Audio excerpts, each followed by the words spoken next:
नमस्कार, channel 24 plus news के live show मैरीटॉक में मैं आपकी होस्ट उदो शिल्पा एक बार फिर से बहुत बहुत स्वागत करती हूँ। मौसमी बीमारियां ऐसी हैं कि मौसम के बदलते बदलते आपके स्वास्थ्य में भी चेंजेस लाना शुरू कर देती है, यानी आपके हेल्थ इशू बढ़ जाते हैं, आपके रूटीन लाइफ में कहीं ना कहीं अप्स डाउन्स आना शुरू हो जाते हैं।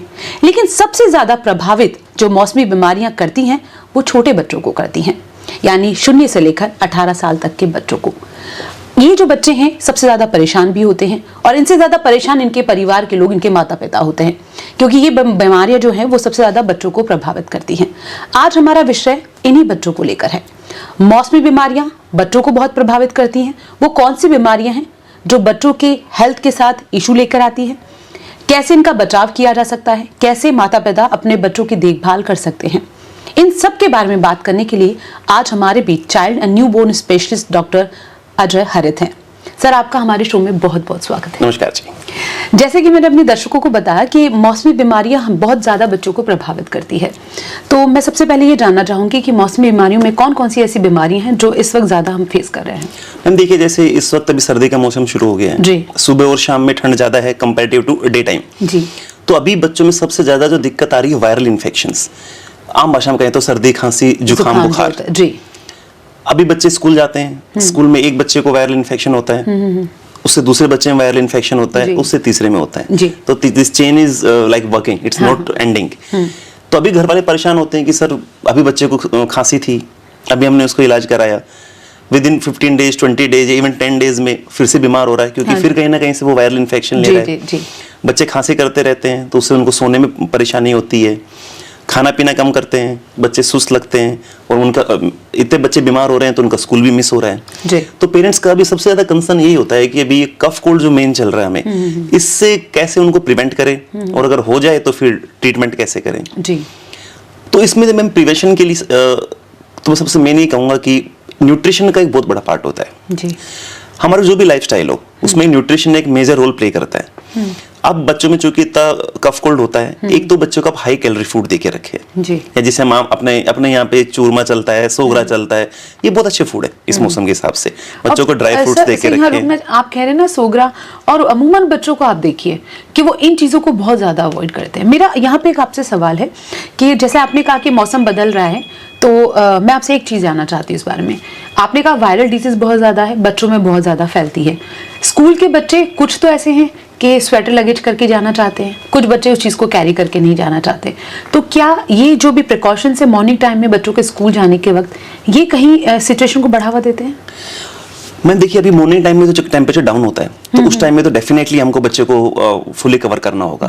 और जो बच्चे छोटे हैं लाइक लेस देन 6 ईयर या 5 ईयर, जो भी केजी नर्सरी में होते हैं, उनको तो even you have to give them cap, woollens, या भले स्कूल में जाके वो उसको रिमूव करें, but they never follow that's the main issue. Just like the same issue with the food. आप चाहे बच्चों को कितना भी बता दीजिए कि ये खाना अच्छा है, वो नहीं है, पर वो आजकल इसीलिए ट्रेंड, सबको पिज्जा खाने का है, सबको बर्गर खाना है, सबको बाहर का खाना खाना है। तो अल्टीमेटली एक चीज तो मैम हमको अपने घर के लाइफस्टाइल में चेंज करना होगा कि हम सबके फूड के अंदर ही हेल्दी फूड को एक पार्ट बनाना होगा। लाइक फ्रूट्स हैं जो हेल्दी फूड हैं, हम सबको उसमें इंक्लूड करने होंगे। अक्सर लोगों में क्वेश्चन होता है कि सर हमारे बच्चे की ना इम्यूनिटी बहुत कमजोर है, कोई ऐसी दवाई दो बच्चे की इम्यूनिटी बढ़ जाए। मैं आपको बता रहा हूं ऐसा कुछ नहीं होता है। ना किसी बच्चे की इम्यूनिटी कम होती है। वो कुछ बच्चे हैं जिनमें कोई क्रोनिक डिजीज है पहले से, chronic heart disease, kidney disease, वो सेंसिटिव हो जाते हैं। अदरवाइज हर बच्चे की इम्यूनिटी अच्छी होती है। एक नॉर्मल बच्चे को साल में 4 से 5 बार वायरल इन्फेक्शन हो सकता है, वो नॉर्मल है। हर वायरल इन्फेक्शन निमोनिया नहीं है। अच्छा। हर बार इस बात से घबराना नहीं है कि हमारा बच्चा सर बार बार बीमार पड़ता है। एक सर्दी, खांसी, जुकाम बच्चे में बार बार हो सकता है। उसके लिए इम्यूनिटी को दोष नहीं देना है, उसके लिए हम क्या करें क्या नहीं करें इतना टेंशन नहीं लेना है उस चीज का। पहली चीज तो अच्छा में डाइट बच्चे को देना है, ठीक है, डाइट वाला पार्ट हो गया। सेकंड थिंग, फिर हमें बच्चे को अपने प्रिकॉशन सिखाने कि जब आप स्कूल जाते हैं कि अगर स्कूल में किसी बच्चे को कफ कोल्ड है तो आपको थोड़ा सा उसे डिस्टेंस मेंटेन करना है, भीड़ वाली जगह पे नहीं जाना है। और अगर सपोज कीजिए आपके बच्चे को ही कफ कोल्ड है, अगर ज्यादा है तो 1-2 दिन स्कूल मिस करा दीजिए, it's not going to change anything. और अगर स्कूल भेजना पड़ रहा है तो उसको मास्क पहनने के लिए कहें कि यूज द मास्क। कम से कम एटलीस्ट जब वो स्नीज कर रहा है, छींक आ रही है, तो हैंडकरचीफ यूज करे, क्योंकि तो ये स्प्रेडिंग वायरस। और जब से ये कोविड का एक फ्लो गया है, ये मास्क का जो हैबिट है ना सर, कहीं ना कहीं बहुत पॉजिटिव थिंग भी लेकर आया है। एग्जैक्टली, कि एक अच्छा ऑप्शन दे दिया है आपको। वही कि अभी हम कोविड उस टाइम से निकले, तो we are used to that mask and we should carry that forward. ये जितना आगे जाएगा उतना अच्छा है। जी जी जी। अच्छा, मेरा सवाल यहाँ पर एक है कि आपने कहा न्यूट्रिशंस का बहुत ज्यादा वैल्यू है। माएँ क्या करती हैं कि हल्दी वाला दूध हो गया घर में, और आजकल जैसे आपने सोगरे की बात कही, और हमारे राजस्थान में तो सोगरा बहुत डट के खाया जाता है, प्रोटीन सोर्सेज है, तो हल्दी की सब्जी हो गई। क्या ये चीजें एक घरेलू तरीका है बच्चों के अंदर न्यूट्रिशंस की वैल्यू को बढ़ाने का और इन मौसमों को बदलने का? Definitely ma'am, definitely. लाइक हल्दी का दूध जो होता है, it works like natural antibiotics. Okay, हमें भी याद, हम भी छोटे होते थे, कभी चोट लग गई तो मम्मी को कुछ नहीं आया था, हल्दी का दूध पिला दिया। कई बार उस टाइम लगता था क्या है ये, लेकिन आज जब हम उस चीज की वैल्यू जानते हैं तो लगता है कि मतलब वो चीजें उनको कितनी पहले पता थी जो हमको अब पता चल रही है। तो definitely ma'am, it's a science only. हल्दी का दूध बहुत अच्छा है, आपके हल्दी की सब्जी हम खाते हैं, और जो ये घी वगैरह होते हैं, ये सब आपको न्यूट्रिशन प्रोवाइड करते हैं आपको। जी। तो घर की डाइट का तो मेन रोल रहेगा ही हमेशा। लाइक ड्राई फ्रूट्स हैं, ड्राई फ्रूट्स के अपने अलग वैल्यू है। बच्चों में अगर ड्राई फ्रूट डायरेक्ट नहीं खाते हैं तो इसको बादाम को, काजू को, इन सबको क्रश करके पाउडर बना दीजिए। तो अक्सर घर वालों की इश्यू होता है कि सर बच्चा तो खाता ही नहीं है, उसको पूरा पाउडर बना दीजिए, टोटल क्रश इट, उसको दूध में मिक्स करके दे दीजिए उनको। थोड़ा सा बच्चों को ना पागल बनाना पड़ेगा, इतना इजीली वो खाते नहीं है वो। अच्छा, तो जो न्यूट्रिशन की आप बात करें, इतने सारे हेल्थ पाउडर्स आते हैं आजकल मार्केट में, आपने जैसे कहा कि हालांकि ये चीजें होती नहीं वैल्यू में, तो क्या इनके यूज से बच्चों में इम्यून पावर बढ़ाया जा सकता है?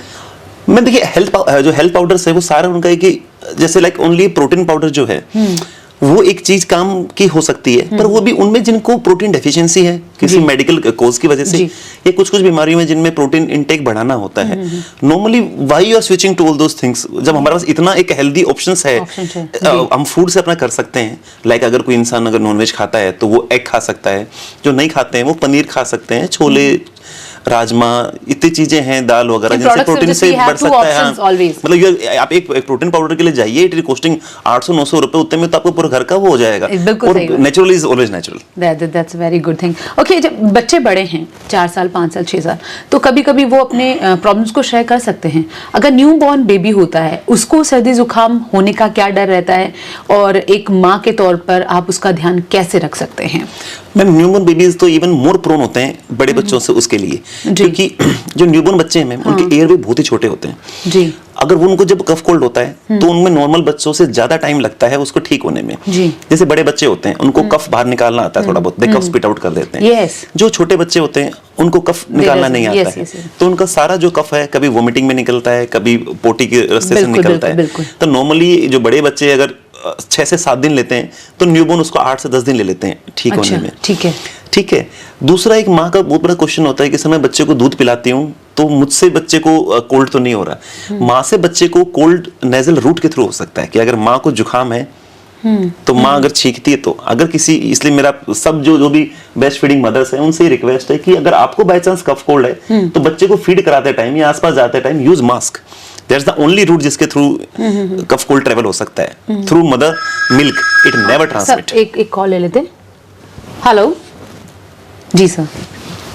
Through the mother milk it can never transmit जी। अच्छा, मेरा यहाँ पे एक सवाल है। आपने जो कहा कि जो माताएं बच्चों को दूध पिलाती हैं, सर्दी जुकाम जब हो रहा है और हम कह रहे हैं कि बड़े बच्चे प्रिकॉशंस नहीं रखते, तब वो इन डिजीज को फेस करते हैं।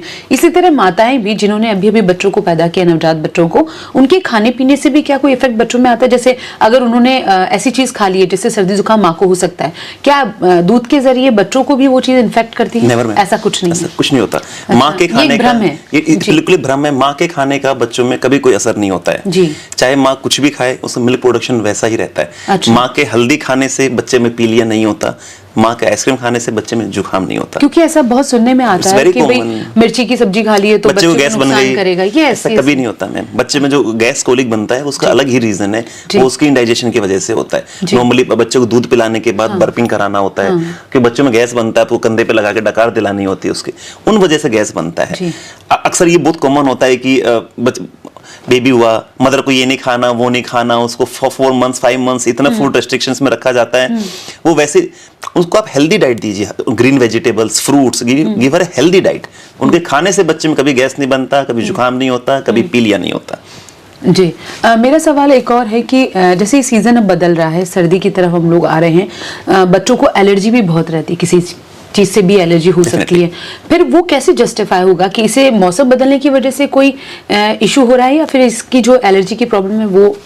मैम, जिन भी बच्चों में एलर्जी की प्रॉब्लम होती है वो हमेशा इस मौसम में बढ़ जाती है। अच्छा। क्योंकि जब भी चेंज ऑफ क्लाइमेट होगा, चेंज ऑफ क्लाइमेट हमेशा वायरल इन्फेक्शन बढ़ाने के लिए होता है जी। तो वो उसमें एक सुपर एडेड फैक्टर ऐड करता है, फर्स्ट थिंग। सेकंड थिंग, बहुत से बच्चे जो होते हैं इस टाइम पे ये पोलन से या डस्ट से या इन चीजों से एलर्जिक होते हैं। तो सबसे पहले तो एक मुश्किल काम ये है कि एलर्जी को पहचानना कि एलर्जी किस चीज से। तो जनरली जिन चीजों से एलर्जी होती है उनसे आपको अवॉइड करना है। एलर्जी से अवॉइड करना ही एलर्जी का ट्रीटमेंट है। वरना ऐसा बहुत ज्यादा मेडिसिन लेके हम सोचें कि एलर्जी कभी पूरी तरह खत्म हो जाएगी, तो ऐसा जनरली बहुत कम होता है। एलर्जी थोड़ी बहुत रहती है, फिर बढ़ती है, फिर कम होती है, इंक्रीज एंड डिक्रीज चलता रहता है। स्पेशली यहाँ जिनको ध्यान रखना है कि जिन बच्चों में अस्थमा की शिकायत होती है या जिनके जिस बच्चों को बार बार निबुलाइजेशन लगता है, तो एक लोगों में मैंने बहुत एक मिसकंसेप्शन देखा है कि अस्थमा के ट्रीटमेंट में नॉर्मली हम जो पंप्स यूज करते हैं उसको यूज नहीं कराना चाहते हैं वो। उसके बजाय वो कभी यहाँ वहाँ चले जाएंगे किसी के पास, झाड़ा लगवा लेंगे, ये वो। बिल्कुल। अगर आपके बच्चे को कोई डिजीज है, अगर उसको उस चीज से ही फर्क पड़ता है, वही उसका इलाज है, तो आपको वो करना पड़ेगा। वो एलर्जी से बचाव कीजिए एंड बाई चांस अगर हो गया तो ट्रीट इट। अच्छा, यहाँ पे एक बात, जैसे कि आपने कहा नेबुलाइजेशन एक ऐसा प्रोसेस है जब सर्दी जुकाम लगता है और नाक खोलने के लिए या कॉफ के लिए हम उस चीज़ को इस्तेमाल करते हैं, तो ये भी एक तरह का भ्रम है या अपवाद है, मुझे नहीं पता, कि भाई बच्चे को नेबुलाइज नहीं करना चाहिए, फिर तो बच्चे को आदत पड़ जाएगी कि वो हर बार नेबुलाइजेशन मांगेगा। आपने नेबुलाइजेशन मशीन क्यों परचेज करके घर पे रखी है? आप बच्चे को कहीं ना कहीं इंटरनली वीक बना रहे हैं। तो ये मानसिकता क्या गलत है? मैं टोटल ही रॉन्ग है ये जी। जो दवाई हम नेबुलाइजेशन रूट से देते हैं जी, दो कारण है कि लोगों को ऐसा लगता है कि इसकी आदत पड़ जाएगी। हाँ जी। पहली बात तो क्योंकि वो डायरेक्ट वेपर फॉर्म में आता है, सीधा चेस्ट में जाता है, चेस्ट जल्दी खुल जाता है, बच्चे को आराम जल्दी होता है जी। तो लोगों को ऐसा लगता है ये ऐसा कैसे हो गया कि बच्चा इतने जल्दी ठीक हो गया। हाँ। तो कुछ तो गलत है, जबकि ऐसा कुछ भी नहीं है। नॉर्मली जो ड्रग का डोज हम मेडिसिन में देते हैं उसका 1/5 या 1/10 कम डोज उस रूट से बच्चे को जाता है जी। तो अगर हम सिर्फ ड्रग की इस प्रोपोर्शन को देखें तो हम उल्टा कम दवाई बच्चे को जा रही है नेबुलाइजेशन रूट से। तो वो हमेशा नेबुलाइजेशन रूट बेटर रहेगा आपके ओरल रूट से। अब लोगों में ये भ्रम फैल जाता है कि नहीं इससे तो आदत पड़ जाएगी, ऐसा कुछ आदत नहीं होता बच्चों में। बच्चे में चेस्ट कंजेशन है, छाती में रुकावट है, उसे ब्रोंकोडायलेटर कहते हैं, उससे छाती खुलती है, बच्चा नॉर्मल हो जाता है। सिर्फ लंबे टाइम तक पंप उनको देना पड़ता है जिनको ब्रोंकियल अस्थमा होता है, जिनमें बार बार ये होता रहता है कि हमें उस स्टेज तक वो नहीं जाए, उसको प्रिवेंट करना होता है। Those are very less number of population, उन्हीं में देना होता है। और मेरी दूसरी बात, अगर देना भी पड़ रहा है तो देना पड़ रहा है ना वो जी। जी हेलो, जैसे बच्चा को खा नहीं रहा तो क्या करना चाहिए? हाँ जी, आपका सवाल एक बार दोहराएंगे आप? जी आपका क्या सवाल है? बच्चा खा नहीं रहा है, मतलब 1 साल का है। अच्छा, बच्चा खा नहीं रहा है। हाँ जी। तो बच्चा सर्दी जुकाम भी है वो रखा जी। Hi sir, thank you for the question. Sir देखिए, बच्चा आपका 1 साल का है, एग्जैक्टली 1 साल का है ना बच्चा? हाँ। सर देखिए, अभी खाने पीने की दिक्कत उसकी इसलिए है क्योंकि बच्चा बीमार है, अभी उसको वायरल इन्फेक्शन है। हम लोग कट है क्या? नहीं सर, आप बोलिए। अच्छा हाँ, नॉर्मली सर बच्चे को भी वायरल इन्फेक्शन है, जैसा भाई साहब का सवाल था जी। हम लोगों को वायरल इन्फेक्शन होता है, हम लोग सुस्त हो जाते हैं, हमारा खाना पीना कम हो जाता है, तो बच्चे का भी होना लाजमी है। बिल्कुल। ऐसा वापस है शायद उन्हीं का। हेलो हेलो, जो कॉल डिस्कनेक्ट हो गया ना जी। हाँ, आप अपना सवाल का जवाब सुनिए। हाँ सर, मैं उनका आपको जवाब दे रहा था मैं आपको। जैसे बच्चा सर आपका 1 साल का है, तो अभी जो उसको आपने कहा बच्चा खाना पीना कम खा रहा है, अभी इस टाइम पे सर देखिए, हम लोग जब बीमार होते हैं अडल्ट्स, हम लोग का भी थोड़ा खाना पीना कम हो जाता है, हम लोग थोड़े सुस्त हो जाते हैं, तो ऑब्वियसली सेम चीज बच्चों में भी अफेक्ट करेगी। लेकिन सर इनका सवाल ये कि 1 साल से खा नहीं रहा है, तो क्या आप उम्र बताएंगे अपने बच्चे की? 1 ईयर, 1 साल का बच्चा है और कब से नहीं खा रहा है? ये 3-4 दिन हो गए। अच्छा, 3-4 दिन से हो गए। ओके। हाँ, तो सर अभी आपको बच्चे का देखिए, मोस्ट प्रोबेबली आपके बच्चे को वायरल इन्फेक्शन है। अभी आपको सबसे ज्यादा जो ध्यान रखना है उसके हाइड्रेशन का रखना है, कि बच्चा पानी पीता रहे नॉर्मली। उसको आप थोड़ा गुनगुना करके गर्म दूध दे सकते हैं, उसको थोड़ा उसको साबूदाना की खीर बना के दे सकते हैं, थोड़ा उसको ये अपना जो हलवा बनता है मूंग की दाल का वो दे सकते हैं, ठीक है। और मदर मिल्क भी बच्चा अगर लेता है तो भी बहुत इजी है। अभी क्या सर, बच्चे के नाक बंद हो जाते हैं, जैसे उसके नाक बंद होते हैं वो मुंह से सांस लेता है, और जैसे जब वो खाता है तो उसको वो थोड़ी प्रॉब्लम होती है, अनईजी होता है, इसलिए वो खाना कम खाता है। सर ये 2 दिन 3 दिन का फेज होता है, ये पास आउट हो जाएगा, इसमें कोई चिंता की बात नहीं। आपको मेन बस ये देखना है कि आपका बच्चा एक्टिव होना चाहिए, यानी दिन में 5 से 6 बार सुसु जाता है। हाँ वो तो जाता है। बच्चा वैसे एक्टिव है, देखने में सुस्त नहीं लग रहा है। नहीं एक्टिव ऐसे तो अक्सर 2-3 दिन से जुकाम हो रहा था। बस फिर सर कोई चिंता की बात नहीं है। बच्चे में हाइड्रेशन अच्छे से रखें, थोड़ा पानी पिला के रखें उसको, थोड़ा दूध पिला के रखें, थोड़ा साबूदाना की खीर, मूंग दाल का हलवा, इस तरह की चीज देते रहें। ये 2-3 दिन का फेज है, ये पास आउट हो जाएगा ये। ठीक है, okay. Thank you so much call करने के लिए, बहुत बहुत शुक्रिया, धन्यवाद।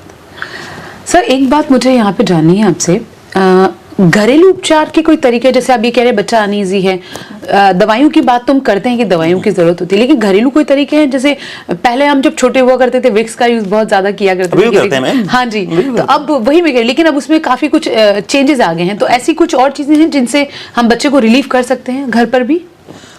पर देखिए घर पे नॉर्मली तो न्यूट्रिशनल पार्टी है, जैसे कि गर्म दूध हो गया, ये पिलाना, जैसे काफी लोग वो पान के पत्ते वगैरह रखते हैं। I don't know how much it work, मुझे नहीं लगता उसको कुछ बहुत फायदा होता है। घरेलू उपचार में आप सिर्फ उसका प्रिवेंशन कर सकते हैं उसका, कि जुकाम होने के बाद।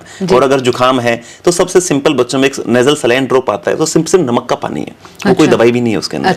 क्योंकि छोटे बच्चों के अंदर उनके नाक बंद होने ही सबसे मुश्किल होता है। 70% ट्रीटमेंट जो है उसका वो नाक खोलने के ऊपर है। नेजल सलाइन ड्रॉप यूज करें, नोज ओपन हो जाएगा। ये कितने साल के बच्चों के लिए इस्तेमाल की जा सकती है? 2 to 3 ईयर 4 ईयर तक का एज का, 0 से जन्म से लेके 4 साल, कोई साइड इफेक्ट नहीं देता है। साइड इफेक्ट नहीं, सिंपल नमक का पानी। लोग तो योगा करते हैं उसको लेके वो निकालते हैं जो। मेरा वाकई में, जैसे इन्होंने कहा कि भाई 3-4 दिन से वो जुकाम की वजह से नहीं खा रहा है, और नाक बंद होने के बाद फिर बच्चा डाइट कैसे लेगा, मेन चीज तो ये हो जाती है। मेरा एक सवाल और आपसे ये है कि एलर्जी के बारे में, जैसे आपने बताया बच्चे बड़े हुए और बाहर खेलने जाते हैं, वापस आते हैं, रात को हाइजीन होके सो भी रहे हैं, सॉक्स पहनना, बच्चे रात को सोते वक्त सॉक्स पहनते हैं या स्वेटर पहनते हैं, तो ये भी कहा जाता है कि इससे शरीर कच्चा बढ़ जाता है, रात को सॉक्स पहन के नहीं सोना चाहिए। इसमें कितनी सच्चाई है? May be depends on the cold, how much cold है। कुछ बच्चों को एलर्जिक होते हैं, वो इनसे, पोलन से, डस्ट से या इन चीजों से, वो उस वुलन पार्ट से थोड़ा एलर्जिक की वजह से उनको इश्यू हो सकता है। अदरवाइज लाइक सिर्फ सॉक्स पहन के सोना, इसकी वजह से कभी कोई साइड इफेक्ट नहीं हो सकता, कोई ऐसा इशू नहीं है। लोग कहते हैं कि जैसे कि गर्मी हो जाती है बॉडी में, पैरों को रात को खोल के सोना चाहिए, कुछ नहीं है। ये is it precaution? It's only precaution, perfect precaution in the winter. Exactly, like we are wearing sweater. हम क्यों पहन रहे हैं? हमारी बॉडी का टेम्परेचर नॉर्मलाइज करने के लिए, क्योंकि बाहर का टेम्परेचर ठंडा है। The same is with the socks part, उसको हम लेग्स में पहन रहे हैं वहां का टेम्परेचर नॉर्मलाइज करने के लिए। जी, हर घर में एक डॉक्टर होता है, मैं इसलिए कह रही हूँ क्योंकि हमें जब अमूमन कोई छोटी मोटी कॉज बीमारी हो जाती है तो हम लोग क्या करते हैं, उसे डायग्नोस कर लेते हैं, अरे इसे जुकाम हो गया, ऐसे ये दवाई दे दो। और ऐसी बहुत सारी दवाइयाँ जिनका अमूमन नाम हम हमेशा लेते रहते हैं। तो क्या घर में हर वक्त डॉक्टर होना जरूरी है? like डोलो, अभी तो Dolo is like the national medicine. मैं इसीलिए थोड़ा हेजिटेट हो रही थी। तो मैं ये कहती, डॉक्टर्स के पास जाकर कंसल्ट करना, ये भी मतलब लोगों के लिए इतना वक्त भी नहीं है, तो वो क्या करते हैं, एंटीबायोटिक्स जो मेडिसिन आती है वो भी बच्चों को देना शुरू कर देते हैं कि एक दवाई खा लो इससे ठीक हो जाएगा। वो दवाइयाँ बिना प्रिस्क्रिप्शन कितना नुकसान करती है और कितना फायदा करती है? मैम देखिए, वैसे तो स्पेशली बच्चों में हमेशा कंसल्ट द डॉक्टर। एंटीबायोटिक्स तो कभी भी अपने आप से नहीं देना है।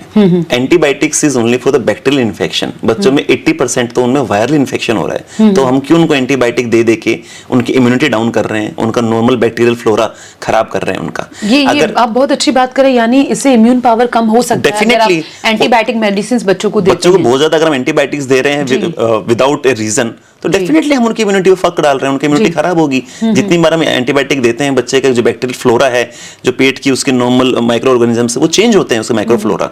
अगर रिक्वायरमेंट है, उसको इन्फेक्शन है, बैक्टीरियल है, तब तो देना है, नहीं तो फिर 70% टाइम तो वायरल इन्फेक्शन है उनको, उसके लिए हम क्यों दे रहे हैं उनको? हाँ, नॉर्मली घर पे आप एक सर्दी की, खांसी की दवा रख सकते हैं, भाई बुखार की रख सकते हैं, कभी लेट नाइट कुछ फीवर आ जाता है तो उस टाइम पे आपने फीवर की मेडिसिन दे दी, सुबह जाके बच्चे को दिखा लिया। क्योंकि ऐसा नहीं होता, अक्सर लोगों के पास क्या, सर आपकी दीदी वो कफ की दवाई हमने बच्चे को दी लेकिन फर्क नहीं पड़ रहा। ऐसा नहीं होता मैम, कफ हर बार अलग होता है। कभी कभी बच्चे को सूखी खांसी होती है, कभी चेस्ट में कंजेशन होता है, कभी उसको एलर्जिक होता है, वो सिर्फ वो डॉक्टर ही डायग्नोस कर सकता है इस टाइम आपके बच्चे के लिए सही मेडिसिन क्या है। क्योंकि we try to give minimum medicine to a baby, specially in child. तो वो जब डॉक्टर के पास जाएंगे वो डायग्नोस करेगा और वो करेक्ट मेडिसिन देगा। खुद से डॉक्टर बनना I don't think it's a nice idea. Over the counter जाकर मेडिसिन देना सही नहीं, बिल्कुल भी सही नहीं है। हम एक मेडिकल स्टोर पे जाके उससे दवा लेते हैं कि अरे मेरे बच्चे को ये है या बड़ों को ये है जी। आप एक ऐसे इंसान से एक दवाई लेने जा रहे हैं जिसका ओनली क्वालिफिकेशन इतना है कि उसे उसे इतना पता है किस रैक में कौन सी दवाई रखी है, बस ये ओनली क्वालिफिकेशन है। उससे आप कैसे मेडिसिन ले सकते हैं? जी जी। मेरा एक सवाल और है कि टैबलेट्स या syrup, both of are different things, तो is it a age criteria for that कि इतने तक के बच्चों को हम सिरप ही दे सकते हैं और या इस एज से टैबलेट शुरू कर सकते हैं? Ma'am it's age criteria, generally छोटे दोनों का इफेक्ट सेम है, दोनों के अंदर दवाई ड्रग जो होता है वो सेम होता है, चाहे वो सिरप हो चाहे वो टैबलेट हो। छोटे बच्चे टैबलेट ले नहीं पाते हैं इसलिए सिरप देते हैं उनको, बड़े जो होते हैं वो टैबलेट ले लेते हैं, वरना दोनों में कोई फर्क नहीं है। अगर इफेक्ट वाइज बात कर रहे हैं हम, outcome, both outcome are same, both are same drug. ये सीजनल बीमारियां बोलने को तो सीजनल है, लेकिन क्या वाकई में ये बहुत गंभीर होती हैं? इसका इफेक्ट कभी ऐसा नेगेटिव आता है कि बहुत ज्यादा हमने एक्सपेक्ट नहीं किया था और ये आगे चल के बहुत ज्यादा कॉम्प्लिकेटेड हो गया, ऐसा कभी होता है? डेफिनेटली मैम, सीजनल हम इसको इसलिए बोलते हैं कि चेंज ऑफ क्लाइमेट में ये बढ़ जाती है। जी जी। ठीक है, एक नॉर्मल कफ कोल्ड कब निमोनिया में कन्वर्ट हो जाएगा या कब वो एक नॉर्मल फ्लू जैसा दिखने वाला बीमारी सांस की इतनी तकलीफ कर देगा कि उनको आईसीयू तक जाना पड़ जाएगा, यू नेवर नो। इसलिए कहते हैं कि जब कभी भी उसको नेग्लेक्ट नहीं करना है। अगर आपका बच्चा सुस्त लग रहा है, फीवर हाई ग्रेड आ रहा है, खाने पीने में दिक्कत हो रही है उसको, या फिर वो यूरिन टाइम से पास नहीं हो रहा जिसे हम लोग डिहाइड्रेशन कहते हैं, गो एंड विजिट ए डॉक्टर। उसको घर पे नहीं रखना है उसको, क्योंकि पता नहीं चलेगा वो कब एक नॉर्मल दिखने वाला सर्दी खांसी निमोनिया में कन्वर्ट हो चुका है वो, और इतना लेट जाने के बाद आप काम ही इंक्रीज कर रहे हैं वहां डॉक्टर का और यहाँ बच्चे की परेशानी का। जी। फीवर को लेकर मुझे याद आया, जब बहुत ज्यादा फीवर होता है तो हम घर पर ठंडे पानी की पट्टियां करते हैं, ये एक बड़ा फर्स्ट एड ट्रीटमेंट है। लेकिन विंटर में अगर इस ड्यूरिंग जब सीजन चेंज हो रहा है, वैसे ही सर्दी का मौसम है और फीवर हो जाता है, तो क्या ये ठंडे पानी की पट्टियां करना इस चीज में इजाफा तो नहीं कर देगा कि जुकाम और कुछ कॉम्प्लिकेशन लेकर आ जाए? मैम देखिए, फीवर क्या है? फीवर जो है ना ma'am, fever is not a disease, first thing, it's our body का प्रोटेक्टिव रिफ्लेक्स। जी। कि जब हमको कोई इन्फेक्शन हुआ है, कोई बीमारी आई है, तो फीवर आया है वहां पे उसको डाउन करने के लिए। जी। फीवर आ रहा है, हमारा बॉडी टेम्परेचर ऑलरेडी हाई है, हाँ जी। तो हमें उस टेम्परेचर को वापस नॉर्मलाइज लाना है, वापस नॉर्मल लाना है। हाँ जी। तो ठंडे पानी की पट्टी इज ए गुड आइडिया। मौसम की वजह से कोई चेंज नहीं आया, और अगर सर्दियों में भी फीवर आए तो हमें ठंडे पानी की पट्टियां करने से कोई नुकसान नहीं, कोई भी नुकसान नहीं। जी। अब मेरा सवाल एक आपसे और है कि क्या इनके कुछ सीजनल जो डिजीज हैं, इनके कोई टीके, वैक्सीन काइंड ऑफ थिंग्स आती हैं या नहीं आती है? डेफिनेटली आते हैं मैम, जैसे लाइक फ्लू का वैक्सीन है। अच्छा। जो every year till the age of 5 years बच्चों को लगना चाहिए, 5 साल के बच्चों तक को हर साल लगना चाहिए। ये बड़े बच्चे जिनको बार बार कफ कोल्ड होता है, तो वो एक वैक्सीन से उनमें कफ कोल्ड में काफी हद तक प्रिवेंशन हो जाता है। निमोनिया के टीके आते हैं जिन बच्चों को, अब तो निमोनिया के टीके तो even government free of cost दे रही है। मुझे नहीं पता लोग क्यों नहीं लगवा रहे हैं। Government is doing so much कि मतलब 1.5 महीने 2.5 महीने की उम्र में फ्री में लग रहा है। लैक ऑफ नॉलेज, कई बार लोगों को लगता है कि वहां जाएंगे टीके बहुत महंगे हो जाएंगे, या वो निमोनिया टीके लग रहे हैं, वो लगाने से निमोनिया के अंदर काफी हद तक फर्क पड़ जाता है। किस एज अंतराल में लगवाना है? मैम जो निमोनिया के टीके लगते हैं जी, वो 1.5 महीने की उम्र, 2.5 महीने की उम्र, 3.5 महीने की उम्र में लगता है बचपन में। और जो फ्लू के टीके हैं वो 6 महीने से 7 महीने के बच्चे की उम्र में लगते हैं जी। ये टीके लगवाने से काफी हद तक होने वाले जो सीजनल इलनेस है उसमें फर्क पड़ जाता है जी। एज अ पेरेंट्स माँ बाप को क्या ध्यान रखना चाहिए? मैम एज ए पेरेंट्स, जैसे शुरू में मैंने बताया, सबसे पहली बात बच्चे को प्रिवेंट करने की कोशिश करें, प्रिकॉशन। सर्दी का मौसम है, भीड़ भाड़ वाली जगह पे ना जाएं, घर में पड़ोस में किसी को कफ कोल्ड है उसके आसपास ना जाएं। बच्चों को टीच करें कि स्कूल में जाना है तो बेटा किसी टिफिन शेयर नहीं करना है, जिस बच्चे को सर्दी खांसी है उससे दूर होना है। सेकंड थिंग, प्रॉपर न्यूट्रिशन पे ध्यान देना है कि आपके बच्चे की डाइट प्रॉपर है कि नहीं है। थर्ड थिंग, ऑब्जर्वेशन पार्ट, आपको अच्छे से ऑब्जर्व करना है कि आपका बच्चा बीमार तो नहीं हो रहा है इस वक्त, ये नॉर्मल सर्दी खांसी है, बच्चा सुस्त तो नहीं दिख रहा। फोर्थ थिंग, अगर बच्चा सच में बीमार है, go and visit a doctor. जी। बच्चे हेल्दी हों और बच्चों का अगर वेट लूज हो रहा है, ये थोड़ा सा हमारी सीजनल से अलग सवाल है, लेकिन बहुत ही इम्पोर्टेंट क्वेश्चन है कि बच्चों का वेट नहीं बढ़ रहा है। 6 साल के, 7 साल के, 8 साल के बच्चे हैं, वेट इंक्रीज नहीं हो रहे हैं, वो आउटडोर खेलने में उनकी सांस हांफने लग जाते हैं, स्टेमिना इतना ज़्यादा नहीं है, तो उस वक्त क्या पेरेंट्स को ध्यान रखना चाहिए? क्या कॉम्प्लिकेशन उनके साथ हो सकता है बच्चों के साथ? देखिए, जो वेट है ना, वेट कम होना या ज़्यादा होना, पहला तो ये बहुत एक क्रीमी लेयर है। कई बार तो हमको ऐसा, कई बार बच्चा नॉर्मल होता है अपनी एज के लिए वेट में और हाइट में, घर वालों को हमेशा लगता है, मेरी माँ को आज भी लगता है मैं कमजोर हूँ ठीक है, तो पेरेंट्स को तो हमेशा लगेगा कि उनका बेटा कमजोर है। तो पहली बात तो ये कि आपको पहले ये श्योर होना है कि आपका बच्चा कमजोर है भी कि नहीं है। जो नॉर्मल ग्रोथ चार्ट्स होते हैं, एक बार एक डॉक्टर को विजिट करें, उनसे वो प्रॉपर हाइट चेक करेगा बच्चे की, वेट चेक करेगा कि आपका बेबी कितना लैग कर रहा है उसमें। अगर आपका बेबी लैग कर रहा है नॉर्मल वेट से, तो फिर आप उनको डाइट इंक्रीज करनी पड़ेगी, जिसको नॉर्मली हम प्रोटीन एनर्जी माल न्यूट्रिशन कहते हैं। तो उनमें हमको high protein diet, high calorie diet increase करनी होती है। और अगर वो नॉर्मल है तो फिर they will council the child mother कि आपका बेबी नॉर्मल है, उस चीज में उनको ध्यान देने की जरूरत नहीं है। वेट का तो बात यहाँ हो गई।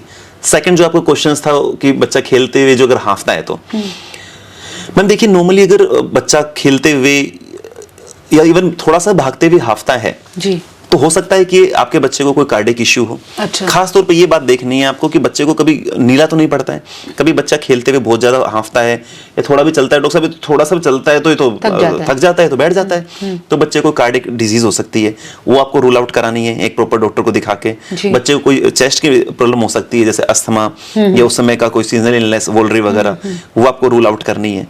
थर्ड थिंग, बच्चे में खून की कमी हो सकती है, बच्चा आपका वीक हो सकता है, एनीमिया, एनीमिया की वजह से बच्चे बहुत बार बार थक जाते हैं जी। तो अगर आपका ये this is not normal thing कि बच्चा खेलने जा रहा है और वो इतना हाफ जा रहा है, नॉर्मली बच्चे इतना नहीं होते, बच्चे हमसे ज्यादा एनर्जेटिक होते हैं अगर आप कंपेयर करें तो। बिल्कुल सही। तो अगर आपके बच्चा भागते हुए, दौड़ते हुए या खेलते हुए थोड़ा सा दौड़ते हुए हाफता है, तो it's not a normal thing, go and see someone. Okay, sometime obesity, आजकल बच्चे जो जंक फूड खा रहे हैं, indoor they spending a much more time, outdoor जाना पसंद नहीं करते, मोबाइल एक ऐसी चीज आ गई है, तो आप ऐसे पेरेंट्स को क्या कहना चाहेंगे जिनके बच्चे इन चीजों पे बहुत ज्यादा प्रेफरेंस में है? I am telling you, in these days obesity is a much bigger problem than the underweight child. आजकल बच्चे बाहर नहीं जा रहे हैं बिल्कुल। हाँ। सब मोबाइल, थोड़ा सा कोविड के पहले शुरू हो गया था ट्रेंड, और कोविड के बाद तो बहुत ज्यादा हाइप पे चला गया, कंफर्मेशन का स्टैंप लग गया है जब से ऑनलाइन स्टडीज हो गई है, क्योंकि due to that covid time हम सब ने बच्चों को लैपटॉप, मोबाइल के पास पहुंचा दिया और वहां से वापस हम ला नहीं पाए उनको जी। तो मैम देखिए, एक तो बच्चों को आउटडोर में तो आपको डालना ही पड़ेगा, उसका कोई और वो विकल्प ही नहीं है। बच्चों को आउटडोर स्पोर्ट्स में डालिए, जो भी उसका इंटरेस्ट है, जो भी वो खेलना चाहता है, cycling, walking, running, badminton, cricket, वो डालना होगा आपको। और आप बच्चे का टीवी टाइम आपको फिक्स करना होगा, and for that part you have to be strict. I know थोड़ा प्रॉब्लम आता है कि नहीं बच्चे रोते हैं ये वो, but for that TV time and mobile time you have to be very strict. कि नहीं, दूसरी इसके दो रीजन है मैम। एक तो बच्चे का जो नॉर्मल खेलने का टाइम है वो उसका वेस्ट हो रहा है। सेकंड थिंग, उनका कोई आउटडोर एक्टिविटी नहीं हो रहा। थर्ड थिंग, आपको क्या पता चल रहा है आपका बच्चा मोबाइल में क्या देख रहा है या वो वहां क्या जा रहा है, वो you are never going to trace that thing. छोटे बच्चों का कोई इश्यू नहीं है, बड़े बच्चे जैसे थोड़ा टाइम पहले वो एक आपने भी सुना होगा, बड़ा वो चला था वो ब्लू व्हेल गेम खेलते हुए कुछ बच्चे, ये वो वहां पे आज अगर हम डिस्कस करें कि वहां पे कहां लैग हुआ, चीज लैग वही हुआ कि पेरेंट्स और बच्चे के बीच का कम्युनिकेशन कि पेरेंट्स को पता ही नहीं चल रहा था कि उनका बच्चा मोबाइल पे कब से खेल रहा है, कितने दिन से खेल रहा है और कहां तक खेल रहा है। तो एक तो ये मोबाइल और टीवी के लिए तो you have to be very strict, you have to be very conscious कि क्या देखता है और कितना देखता है। टीवी टाइम फिक्स कीजिए उनका, बाहर उनको खेलने जाने दीजिए उनको, और उनको न्यूट्रिशन भी दीजिए। अगर आपका बच्चा ओवरवेट है, डाइट चेंज कीजिए उसकी। जी, न्यू बॉर्न बेबी की बात करें सर, जब बच्चा पैदा होता है तो शायद उस वक्त जस्टिफाई करना कि बच्चे को बेहतर ढंग से सुनाई दे रहा है कि नहीं है, बेहतर दिखाई दे रहा है कि नहीं दे रहा है, ये डिसाइड नहीं हो पाता है। लेकिन जब बच्चा बड़ा होने लगता है और उसके आई साइड में इशू रहते हैं, क्या एक बैलेंस डाइट करके उसकी आई साइड को वापस रिकवर किया जा सकता है, या फिर सपोज अगर बच्चे की आई साइड बहुत ज्यादा कमजोर है तो वो उसी स्टैंडर्ड से चलेगी चाहे आप उनको कितना भी बैलेंस डाइट दे दो? क्या इसमें कुछ है? मैम देखिए, जो न्यूबॉर्न टाइम से अगर कोई बच्चे को सुनने की या आईज की प्रॉब्लम हो रही है, जैसे न्यूबॉर्न बेबीज का हम टेस्ट करते हैं by birth, which should be done of every baby actually, which I'm tell you. Guidelines तो ये कहती हैं हर बच्चे का जो भी बोन होता है उसका हियरिंग टेस्ट होना चाहिए, क्योंकि उस टाइम और कोई तरीका नहीं है। उस टाइम पे ही हम उसको रोक सकते हैं, डेफ होने से बाद में बहुत दिक्कत हो जाती है, तो वो टेस्ट होना चाहिए। सेकंड थिंग, अगर उसकी विजन का उसमें दिक्कत आ रहा है तो डेफिनेटली कोई ना कोई रीजन है मैम। नॉर्मल बेबी एक नॉर्मल विजन से ही आता है वो। तो जैसे जो बच्चे प्रीमेच्योर होते हैं, जिनमें रेटिनोपैथी ऑफ प्रीमेच्योरिटी होता है कि वक्त से पहले हो गई, उसकी वजह से रेटिना प्रॉपर डेवलप नहीं हो पाया, तो उनको आपको उसी टाइम पे ही एक विजिट कराना होता है ऑप्थेल्मोलॉजिस्ट, आई स्पेशलिस्ट के पास, जो उनको रेटिना चेक करता है और उसके हिसाब से कुछ माइनर सर्जरीज होती हैं और बेबी का रिकवर हो जाता है। फॉर दैट पार्ट डाइट से बहुत फर्क नहीं पड़ेगा, because these are the major problems जो उस पार्ट से ऊपर है। लेकिन यहाँ पे जैसे हमने प्री मैच्योर कहा, तो जो सीजनल डिजीज की हम बात करें, क्या प्री मैच्योर उससे ज्यादा फेस नहीं करते? ऐसा उनका इम्यून पावर उतना ही अच्छा होता है जितना नॉर्मली मैम अब तक ये देखा गया कि बच्चा जो प्री मैच्योर होता है जी, एक तो कितना प्रीमेच्योर है उस पर डिपेंड करता है। लाइक नॉर्मली बच्चे अगर 34-35 वीक्स पे आते हैं तो उनमें इतने इश्यूज नहीं होते हैं। जो बहुत ज्यादा प्रीमेच्योर होते हैं उनमें दिक्कत आती है, और उनमें भी कोई कॉन्जेनाइटल एनोमली अगर एसोसिएट रह गई है, लाइक कार्डियक इश्यूज जो बच्चों को अब तक परेशान कर रहा है, तो वो बहुत ज्यादा प्रोन हो सकते हैं। नहीं तो बच्चा जब बड़ा होने के बाद प्रीमेच्योर बेबी जब फुली ग्रोन हो जाता है, अच्छे गुड वेट में होता है, गुड हेल्थ में होता है, तो उनमें भी ऐसा कोई बहुत ज्यादा नॉर्मल बच्चों से ज्यादा इन्फेक्शन होने के चांसेस नहीं होते हैं। ऐसे they behave like a normal kids. अच्छा, आपके पास जितने भी केसेस आते हैं, जितने भी पेशेंट्स आते हैं, उनमें अमूमन पेरेंट्स क्या बच्चों की शिकायतें लेकर आते हैं? क्या हेल्थ इश्यूज ज्यादा आते हैं? अभी तो सबसे ज्यादा हेल्थ इश्यूज कफ कोल्ड का आता है। अच्छा, नॉर्मली जो कंप्लेन होती है हमारा बच्चा खाता नहीं है जी, सेकंड थिंग वो ज्यादा रहता है जी। एंड आजकल कोई में मोबाइल ज्यादा देखना, खाना कम खाना, अभी तो कफ कोल्ड की वजह से ज्यादा बच्चे आ रहे हैं जी। अभी डेंगू के काफी केसेस आ रहे हैं क्योंकि सीजन चेंज होने की वजह से बच्चों में डेंगू बहुत ज्यादा हो रहा है। सर, ये डेंगू के बारे में थोड़ा डिटेल में बात करते हैं। First of all just I want to know how can we diagnose the dengue? उसके सिम्टम्स क्या होते हैं जिससे पता चले कि ये डेंगू है? देखिए, सबसे पहली बात, डेंगू एक वायरल डिजीज है जो मच्छर के काटने से फैलता है जी। देखो, जो मच्छर है वही उसका वेक्टर है जी, वो उसी की गाड़ी है। मच्छर उसको जो वायरस है उस मच्छर में बैठ के ही जाएगा जी। अगर आपने उसकी गाड़ी रोक दी तो फिर सवारी भी नहीं आएगी। ठीक है, तो सबसे पहले तो आपको जो प्रिकॉशन लेना है कि मच्छरों का बचाव करना है जी। मॉस्किटो नेट यूज कीजिए, मैट यूज करो, छिड़काव करो, लेकिन मच्छर नहीं आने चाहिए। First thing. सेकंड थिंग, होने के बाद कैसे पता चलता है? मैम, जो डेंगू होता है, चाहे बच्चा हो चाहे अडल्ट हो, एक तो उनको हाई ग्रेड फीवर होता है, बॉडी बहुत पेन करती है। मतलब डेंगू कहते हैं ब्रेक बोन फीवर की हड्डी तोड़ बुखार, मतलब अच्छा खासा बॉडी में पेन होता है जी। कुछ में नोजिया भी होता है, उल्टी, पेट दर्द, ये सिम्टम्स के साथ में डेंगू आता है। High grade fever with body pain, with nausea and pen abdomen. ये अगर ये सिम्टम्स आपके साथ में है, बुखार अगर 2 दिन 3 दिन से लंबा चला गया है, तो जाएं, जाके टेस्ट कराएं अपना। अब डेंगू में जो ध्यान रखने वाली बातें होती हैं वो ये है कि आपको हाइड्रेशन अच्छे से मेंटेन करना है जी। लाइक अगर अच्छे से पानी पी रहा है बच्चा, यूरिन आउटपुट अच्छे से कर रहा है, कोई इस तरह की प्रॉब्लम नहीं है, पेट में दर्द या उल्टी या कहीं शरीर पे छोटे छोटे चक्के बन जाना या नाक कान कहीं से खून आना, तो नॉर्मली ये फेज पास हो जाता है। अब लोग क्या होता है कि जैसे डेंगू होता है, एक नॉर्मल टेस्ट कराया, प्लेटलेट थोड़ा सा कम हो गया, तो बकरी का दूध पिलाना, पपीते के पत्ते खिलाना, कीवी खिलाना, ये सब चीजें उसको स्टार्ट कर देते हैं कि इससे प्लेटलेट बढ़ जाता है जी। मेरा ये मानना है कि बहुत ज्यादा आप रिपोर्ट को क्यों ट्रेस कर रहे हैं ना, वो डॉक्टर का काम है ना। उस डॉक्टर को ट्रेस करने दो। आपको जो काम है एक बच्चे को हाइड्रेशन मेंटेन करना, वार्निंग साइन का ध्यान रखना, आप उसका ध्यान रखें। रिपोर्ट क्यों ट्रेस करना? प्लेटलेट्स पे बहुत ज्यादा इश्यू नहीं होना, और ये चीज अलग से खाने से प्लेटलेट नहीं बढ़ती हैं। अच्छा, आई am telling you very clearly on this show कि बच्चे में आपको हाइड्रेशन मेंटेन करना है। पपीते के पत्ते इतने कड़वे होते हैं, वो नॉर्मल हम भी नहीं खा सकते हैं, तो वो एक बच्चा जो बीमार है, जो तो पानी नहीं, एग्जैक्टली रूमर है मैम। डेंगू डेंगू आते ही बकरी का दूध का रेट ट्रिपल हो जाता है। यस यस, क्योंकि असल में उससे कोई फर्क नहीं पड़ रहा है। बोल दीजिए जैसा र्यूमर, पपीते के पत्ते आप कभी खुद खा के देखना, इतने कड़वे होते हैं, हम नहीं खा सकते हैं। 4 साल 5 साल का बच्चा जो पानी नहीं पी रहा है, वो उसको कैसे खाएगा? हम उसको जबरदस्ती खिलाते हैं, वो और वोमिट करता है। उसमें फायदे के बजाय नुकसान और ज्यादा होता है कि वोमिटिंग करने की वजह से। आप बच्चे को प्रॉपर डाइट दें, पानी, नींबू पानी, नारियल पानी, ORS, आपको हाइड्रेशन इंक्रीज करना है उसका। प्लेटलेट को ट्रेस करना ही नहीं है। और अगर बच्चे को डेंगू होता है तो एक हेल्थ सेंटर में जाएं और डेफिनेट डॉक्टर को दिखाएं जी।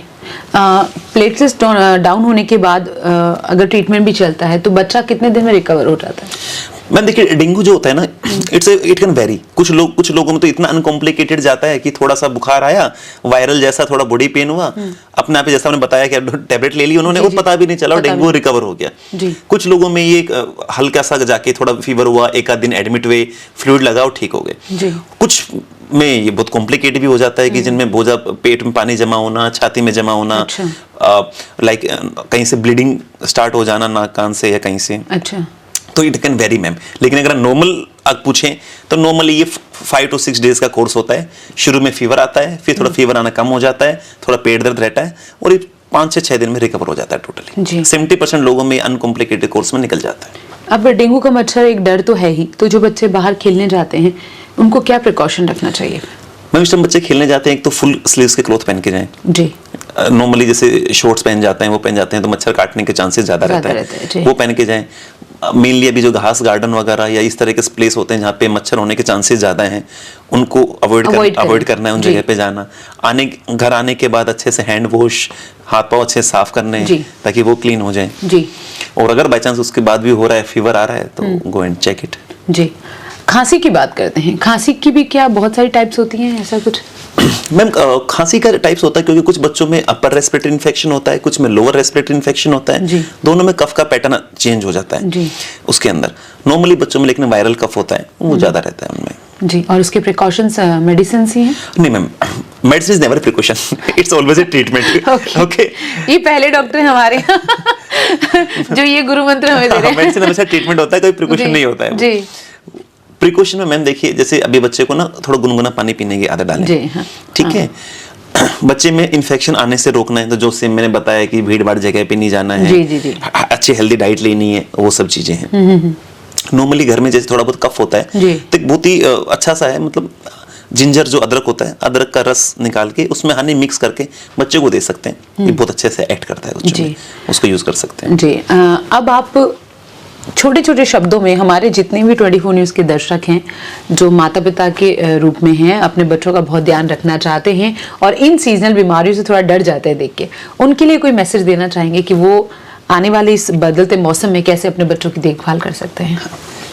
देखिए मैम, सबसे पहले तो अब ये ध्यान रखना है हमको कि ये सीजनल इलनेस है, थोड़ा बहुत हर बच्चे में होगा जी। अगर हम यहाँ पे आए हैं तो हम एक बंकर में रह के नहीं छिप सकते हैं कि हमें कुछ होगा ही नहीं। अगर हमारा बच्चा बाहर जाएगा, वो स्कूल जाएगा, ट्यूशन पढ़ने जाएगा, तो थोड़ा बहुत उसको होगा जी। उसको छोटे मोटा एक वायरल इन्फेक्शन से इतना घबराना नहीं है जी। हर बार छोटा मोटा वायरल इन्फेक्शन निमोनिया नहीं बनता है जी। बस आपको जो ध्यान ये रखना है कि बच्चे को बुखार ज्यादा होता है या बच्चा खाने पीने में दिक्कत करता है या सुस्त लगता है तो एक डॉक्टर को दिखाएं। अदरवाइज घर में बच्चों को अच्छा न्यूट्रिशियस डाइट दीजिए जी। उनको अभी सर्दी का मौसम हो रहा है, जो स्पेशली छोटे बच्चे हैं उनको सर्दी से बचाव करें, पूरा पैक करें उनको। लाइक जो छोटे बच्चे हैं उनको सर पे कैप, हाथ में दस्ताने, पैर में मीटल्स। छोटे बच्चों को हमसे एक कपड़ा एक्स्ट्रा चाहिए होता है सर्दी बचाव के लिए, उनको उससे प्रिवेंट करना है। और अगर बाई चांस बच्चा बीमार है तो दिखाइए किसी डॉक्टर को। सर, आप स्टूडियो में आए और आपने इतनी सारी बातें की इतनी पॉजिटिव एटीट्यूड के साथ, उसके लिए बहुत बहुत शुक्रिया। Thank you ma'am. आज हमारे साथ थे डॉक्टर अजय हरत, जो चाइल्ड स्पेशलिस्ट हैं, न्यू बोर्न स्पेशलिस्ट हैं, जिन्होंने आपको बहुत सारी बातें बताई। उनमें खास बातें अगर आपने गौर की हो, जैसे महिलाएं जो अपने बच्चों को दूध पिलाती हैं, उन्हें किसी तरह के संकोच की जरूरत नहीं है खाने पीने में, क्योंकि उनकी खाई हुई किसी भी चीज का असर बच्चे पर नेगेटिव नहीं हो सकता। फिर जैसे उन्होंने बताया कि बच्चों को बाहर घूमने जाने पर किस तरह कपड़ों का ध्यान रखना पड़ेगा एहतियात के तौर पर। उन्होंने ये भी बताया कि अगर आप एक बैलेंस डाइट लेते हैं और अपने बच्चों को भी न्यूट्रिशंस वाला खाना देते हैं, संतुलित आहार देते हैं मौसम के हिसाब से, तो यकीन मानिए बच्चे बीमार नहीं पड़ेंगे। समस्याएं तो जीवन में आती रहेंगी, लेकिन उनका समाधान भी हमारे पास है, बस थोड़ी सी सावधानी रखनी जरूरी है। आज इस शो में फिलहाल इतना ही। अगले सप्ताह एक नए डॉक्टर के साथ, एक नए विषय के साथ और फोन के साथ आपके सवालों के साथ हम एक बार फिर हो जाएंगे हाजिर। तब तक के लिए दीजिए अब शिल्पा को इजाजत। नमस्कार।